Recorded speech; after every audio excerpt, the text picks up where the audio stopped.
الحمد للہ رب العالمین والصلاة والسلام علی سید الانبیاء والمرسلین اما بعد فاعوذ باللہ من الشیطان الرجیم بسم اللہ الرحمن الرحیم صلو علی الحبیب صلی اللہ تعالی علیہ وآلہ وسلم۔ زنیرہ یہ بھی خاندان عدی کی لونڈی تھی۔ حضرت زنیرہ یہ بھی خاندان عدی کی لونڈی تھی۔ جب اس خاتون نے اسلام قبول کیا تو کمبخت ابو جہل نے ان کو اس قدر رکھ دیے، مارا پیٹا کہ اندھی ہو گئیں۔ اس پر مردود ابو جہل نے کہا کہ لات و عزی ہمارے معبودوں نے تجھ کو اندھا کر دیا۔ زنیرہ نے جواب دیا کہ لات عزی مجھے کیا اندھا کریں گے جن کو اپنے پوجنے والوں کی بھی خبر نہیں۔ یہ طاقت اور قدرت میرے خدا میں ہے، وہ چاہے گا تو مجھ کو سوجھ عطا فرمائے گا۔ اللہ پاک نے ان کی اس بات کو سچ کر دکھایا اور دوسرے دن ان کی آنکھوں میں روشنی پیدا ہو گئی۔ سبحان اللہ۔ اس پر ابو جہل نے کہا یہ بھی محمد کا جادو ہے، معاذ اللہ۔ عبس یہ بنی زہرہ کی لونڈی تھی اور یہ بھی بہت ہی بہادر اور جھوٹ والی خاتون تھی۔ ان کا مالک اسود بن عبد یغوث ان پر دن رات ستم کرتا، طرح طرح اور قسم قسم کی تکلیفیں پہنچاتا تھا اور کہتا اپنے اس نئے دین سے توبہ کر اور باز آ جا، ورنہ یاد رکھ کہ مارتے مرتے ختم کر دوں گا۔ عبس کہتی ہیں کہ تو جو چاہے کر، میں اپنی جان دے دوں گی مگر ایمان ایسی پیاری چیز نہ دوں گی۔ ان کو بھی حضرت سیدنا ابو بکر صدیق رضی اللہ تعالی عنہ نے خرید لیا اور اللہ کے واسطے آزاد کر دیا۔ غرض کے سچوں اور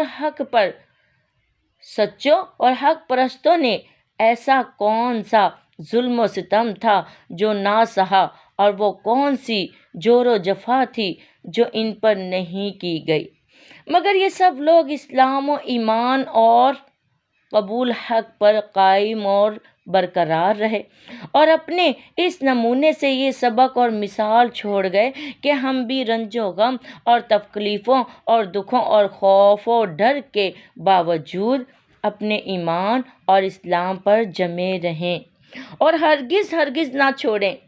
میری بہنوں، آپ کو ان حالات سے اندازہ ہو گیا ہوگا کہ کافر و مشرکین مکہ حضور صلی اللہ علیہ وآلہ وسلم اور آپ پر ایمان لانے والوں کو ستاتے اور دکھ پہنچاتے تھے۔ کفار مکہ نے حضور اکرم صلی اللہ علیہ وآلہ وسلم اور آپ کے تفرر تمام خاندان کو 3 سال کے واسطے بالکل چھوڑ دیا۔ اتنے دراز عرصہ تک تمام قسم کے میل جول قطعی ترک کر دیے۔ انتہا یہ کہ آپ کو اور آپ کے ان خاندان والوں کو بازار میں یا کسی دکاندار کے یہاں سے سودا سلف تک نہیں ملتا تھا۔ آپ ماں خاندان کے اتنے عرصے کے لیے پہاڑ کی ایک کھائی میں، جس کو شعب ابو طالب کہتے تھے، جا رہے ہیں۔ اندازہ کیجئے کہ یہ 3 سال آپ اور آپ کے خاندان والوں نے کس طرح کاٹے ہوں گے، جبکہ بازار سے سودا سلف بھی نہیں ملتا تھا۔ چھوٹے چھوٹے بچے بھوک اور پیاس سے تڑپتے بلکتے تھے، مگر کفار مکہ کو ان پر رحم نہ آتا تھا، بلکہ اس کیفیت کو دیکھ کر ہنستے اور کہکا لگاتے تھے کہ اس کے باوجود حضور نے کبھی ان کے حق میں بد دعا تک نہ کی، بلکہ ہمیشہ دعا ہی کی کہ خدا ان کو راہ راست دکھا دے تاکہ وہ قہر غضب الہی سے محفوظ رہیں۔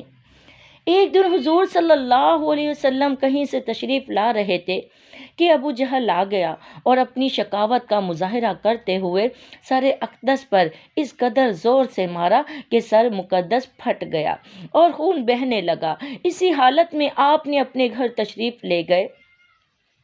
اس موقع پر جب ابو جہل نے پتھر مارا تھا، آپ کے چچا حضرت سید الشہید امیر حمزہ رضی اللہ تعالیٰ عنہ کی لونڈی موجود تھی۔ ابو جہل کی اس حرکت کو دیکھ کر غصے میں بھر گئی اور اسی حالت میں گھر آئی۔ حضرت امیر حمزہ رضی اللہ تعالیٰ عنہ کا شکار کھیلنے کو گئے ہوئے تھے۔ جب دوپہر کے وقت گھر واپس آئے اور لونڈی کو غصے میں دیکھ کر پوچھا، کیا بات ہے؟ عرض کیا کہ بڑے شرم اور افسوس کی بات ہے کہ آپ کی زندگی میں آپ کے بھتیجے محمد صلی اللہ علیہ وآلہ وسلم کو ہشام کا بیٹا عمر یعنی ابو جہل پتھر مار کر ان کا سر پھوڑ دے، جس سے خون میں شرابور ہو جائیں اور آپ دیکھا کریں آپ سے کچھ بنائے نہ بنے۔ لونڈی کی زبان سے یہ اشتعال انگیز باتیں سن کر حضرت امیر حمزہ رضی اللہ تعالیٰ عنہ غیظ و غضب میں بھر گئے اور جیسے تیر کمان لیے ہوئے شکار سے آئے تھے ویسے ہی الٹے پاؤں واپس ہوئے اور ابو جہل کو ڈھونڈ کر اتنی زور سے اس کے سر پر کمان ماری کہ اس کا بھی سر پھٹ گیا۔ چونکہ یہ بہت بہادر اور جری تھے اس لیے ان سے کوئی بول نہیں سکا۔ وہاں سے سیدھے حضور صلی اللہ علیہ وآلہ وسلم کی خدمت میں حاضر ہو کر کہا، اے میرے بھتیجے محمد صلی اللہ علیہ وآلہ وسلم، خوش ہو جاؤ کہ میں نے ابو جہل سے تمہارا بدلہ لے لیا اور میں نے بھی اس کا سر پھوڑ کر لہو لہان کر دیا۔ حضور صلی اللہ علیہ وسلم نے ارشاد فرمایا کہ چچا جان، یہ تو ایسی خوشی کی بات نہیں کہ بدی کا بدلہ بدی سے لیا جائے، البتہ اگر آپ مسلمان ہو جائیں تو یہ میرے لیے بے شک بہت خوشی کا سبب ہو۔ حضور صلی اللہ علیہ وآلہ وسلم کے اس فرمان کا حضرت امیر حمزہ علیہ السلام کے دل پر ایسا اثر پڑا کہ اسی وقت کلمہ طیبہ یعنی کہ لا الہ الا اللہ محمد رسول اللہ صلی اللہ علیہ وسلم پڑھ کر مسلمان ہو گئے۔ حضرت عمر رضی اللہ تعالیٰ عنہ کا مسلمان ہونا، آپ نے معلوم کیا کہ اہل مکہ آپ کے ساتھ دشمنی کا کیسا برتاؤ کرتے تھے۔ ابھی اور سنیے، حضرت سیدنا عمر رضی اللہ تعالیٰ عنہ بھی جو مسلمان ہونے کے بعد حضور صلی اللہ علیہ وسلم کے سسر اور دوسرے خلیفہ ہوئے ہیں۔ مسلمان ہونے سے پہلے حضور صلی اللہ علیہ وسلم کی جانی دشمن تھے۔ حضرت امیر حمزہ رضی اللہ تعالیٰ عنہ کے مسلمان ہونے کے تیسرے دن ایک جلسہ کفار میں حضرت عمر رضی اللہ تعالی عنہ نے اس بات کا قرار کیا کہ آج میں جا کر محمد کا سر کاٹ کر روز روز کا جھگڑا ختم کیے دیتا ہوں، اور فوراً ننگی تلوار لے کر حضور پرنور صلی اللہ علیہ وسلم کے قتل کرنے کو چل کھڑے ہوئے۔ راستے میں ایک شخص ملا اور پوچھا کہ آج اس قدر غصے کی حالت میں کہاں جا رہے ہیں؟ ہوا اس سے اپنا ارادہ بتایا۔ اس نے کہا کہ پہلے اپنے گھر کی خبر لے لو، تمہاری بہن اور بھنوئی مسلمان ہو چکے ہیں۔ حضرت عمر رضی اللہ تعالی عنہ یہیں سے پلٹ کر اپنی بہن کے گھر پہنچے۔ دروازے اندر سے بند پایا اور اندر سے کچھ پڑھے جانے کی آواز آ رہی تھی۔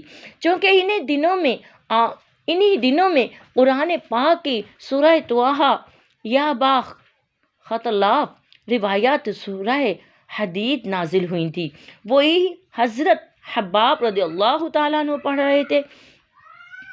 مولانا حفیظ جالندھری نے اپنے شاہانہ ماں اسلام میں لکھا ہے، غضب ٹوٹا عمر دہلیز پر جس وقت چڑھتے تھے، غضب ٹوٹا عمر دہلیز پر جس وقت چڑھتے تھے، وہ دونوں حضرت حباب سے قرآن پڑھتے تھے، وہ دونوں حضرت حباب سے قرآن پڑھتے تھے۔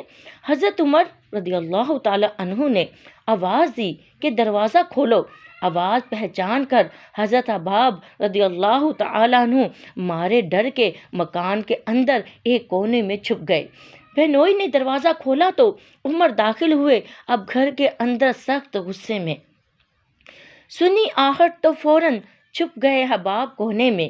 کہا کیا پڑھ رہے تھے تم؟ وہ بولے تم کو کیا مطلب؟ کہا دونوں مسلمان ہو گئے ہو، جانتا ہوں سب۔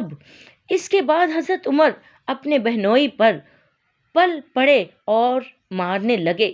جب بہن اپنے شوہر کو بچانے لگی تو ان کو بھی مارنا شروع کر دیا۔ دونوں لہو لہان ہو گئے۔ اس پر بہن بولی عمر ہم کو اگر تم